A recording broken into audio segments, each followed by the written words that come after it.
I recommend.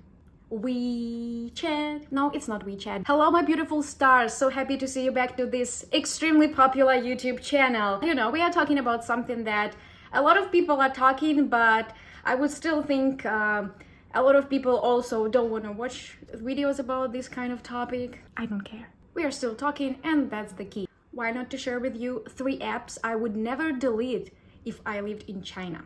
And the first app is, of course, Baidu Fanyi, or the so-called alternative to the Google Translate. Why do I think it's a good app? Because it gives pretty precise translation. And I know that a lot of my friends, especially the ones who study Chinese, think that very often the Google Translate or other types of translators are better. I disagree. Sometimes they are better, but very often when it comes to very local vocabulary or, for example, some social realities of China, I think Baidu Fanyi is a very good translator that can give explanations. Plus, why I think it's very cool, especially for those who don't just want to stay in China, but also want to actually do speak Chinese language, at least a little bit. I'm talking about Mandarin, of course. I do think it's very nice because the Baidu Fanyi can give you English translation, but it also can give you explanation of the world in Chinese. And what can be better? Usually, the better you want to become in Chinese, the more you have to spend time trying to read in Chinese. Usually, advanced Chinese level student books, they would also stop giving English explanations. They would give the meaning of the word, explaining it in Chinese. This way, I think your mind actually switches to thinking in Chinese, and that's very useful. But at the same time, no matter how well I understand that explanation, I do usually need an English word to actually better understand what it is. Plus, of course, you may have VPN, then you can use Google Translate, but a better option, of course, Baidu, because it will not be slowed down by any VPNs and you would not need any additional resources because it's easily accessible in China. Number 2.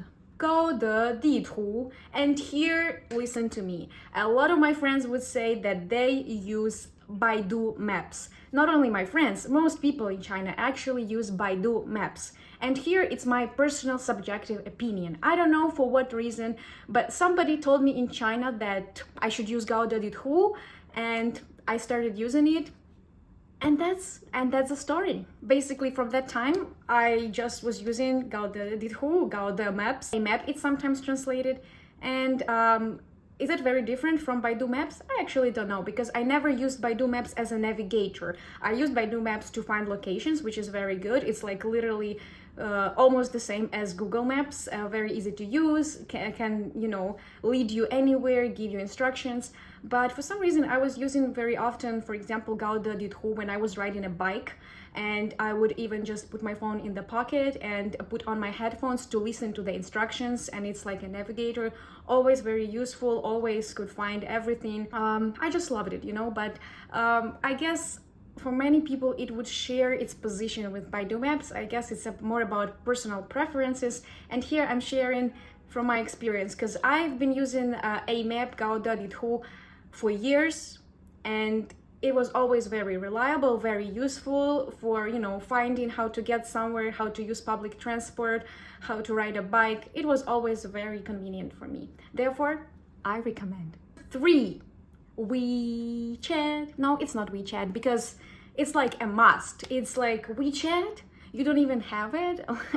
Guys, I don't believe that somebody doesn't have WeChat in China, even foreigners, even the ones who don't speak Chinese. Like, that's a joke. Come on.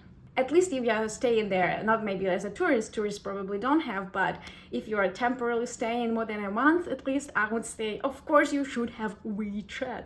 But since it's like a universal thing that everyone knows and everyone learns in school, that if you're in China, you have to have WeChat, I would recommend another one. I think this one everyone also knows, but I've been using it for years as well and really loved it. It had some lessons about it. Is Taobao, which is, you may say, if somebody doesn't know, it's like AliExpress but in mainland, and definitely much more cool. Why I like Taobao? Because first of all, it actually has official stores.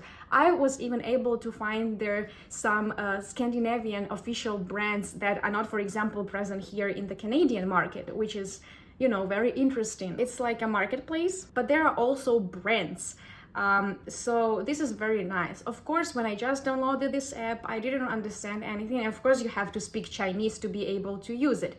Oh, maybe actually now they have English version, but of course, I think to understand full power of it, you have to use the Chinese version of the Taobao. First few experiences, I didn't understand that if this is just a random supplier, a random account, I need to read the reviews and see if there are any actually sales available. So the things I ordered a long time ago, those were like absolutely not corresponding to the picture or anything like that, which is absolutely fine, because I even did it just as an experiment to see what that was, because it was my first time in China and didn't really know a lot of the things.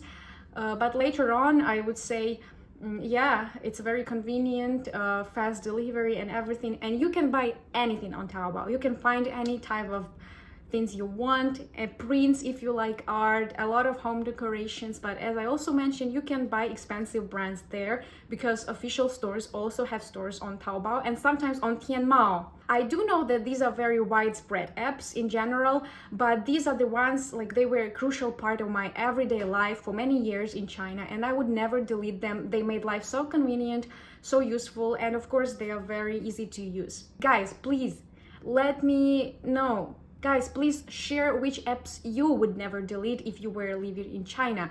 Maybe there's something new on the market that I don't know, because I haven't been living in China already for almost 3 years. And of course, I'm already like, because in China things change extremely fast. You are not there, you are not in the game. But please tell me what you think is crucial for part of your life. Which app is, your go-to app? I would be very happy to hear. See you next time. So I was so in a rush to make this video after work that I didn't take away my jeans and jacket from the sofa. But guys, it's how it has to be, because we are real here. We accept people the way they are. You got it.